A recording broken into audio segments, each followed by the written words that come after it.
Fala galera, beleza? Espero que esteja todo mundo bem, tá? Vamos falar um pouco agora sobre os focos de tensão da África. Só que existem vários focos de tensão, existiram vários momentos de guerras, de conflitos dentro do continente africano. Porém, eu vou focar nos dois mais recorrentes em provas, em vestibulares, entre outras avaliações que vocês vão fazer no decorrer da vida, tá? O primeiro deles é o Apartheid.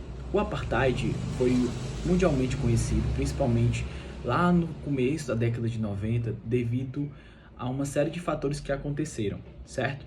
Para começar, o Apartheid era a separação, a segregação entre brancos e negros dentro da África do Sul. A África do Sul, a gente já viu que é um país emergente, né? O único país emergente na África.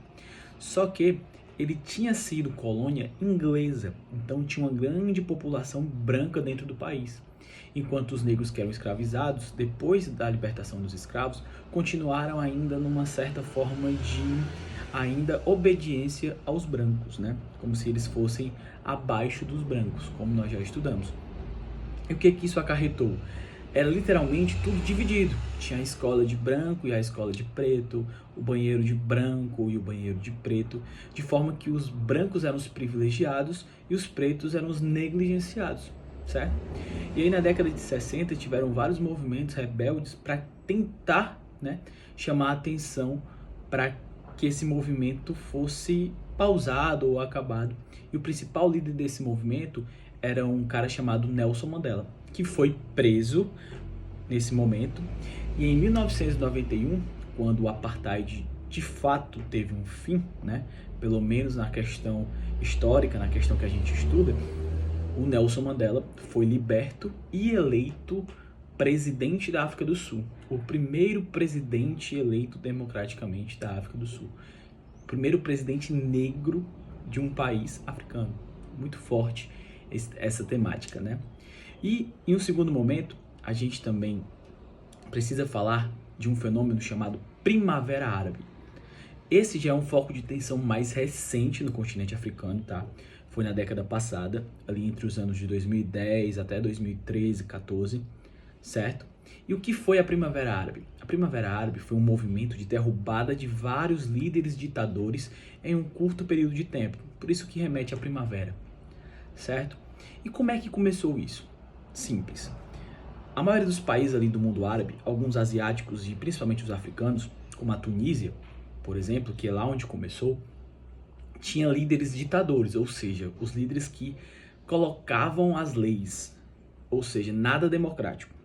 E isso já chamava a atenção da população que queria acabar com esses regimes, mas obviamente não tinha força, porque os ditadores eles caçavam e matavam os rebeldes. Então, no meio de uma dessas caçadas aos rebeldes, alguns soldados invadiram uma feira, né, derrubando os produtos, as frutas, as verduras de muitos feirantes. E um desses feirantes, revoltado com esse movimento, revoltado com essa perseguição, ateou fogo ao próprio corpo e saiu em protesto. Na época, estava começando, engatinhando o fenômeno das redes sociais. E a rede social que estava em vigor ali era o Facebook, lá em 2010, 2011. Então, o que aconteceu? Esse rapaz que colocou fogo ao próprio corpo foi filmado, né? Começando os celulares ali com smartphones com câmera, e foi postado no Facebook esse vídeo como forma de protesto.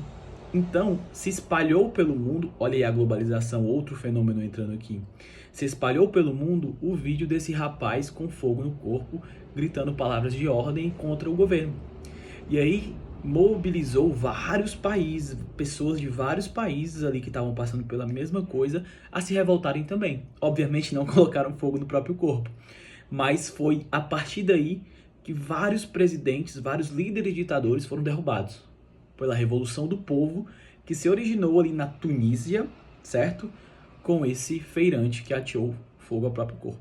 Esse movimento derrubou vários líderes na Tunísia e terminou na Tunísia, entre outros países, e terminou na Síria, com a derrubada de um líder e ditador chamado Bashar al-Assad. Tá ok? Espero que eu tenha ajudado. Outro dia eu faço uma aula mais detalhada aí sobre outros focos de tensão na África. Espero ajudar na prova e boa sorte. Valeu!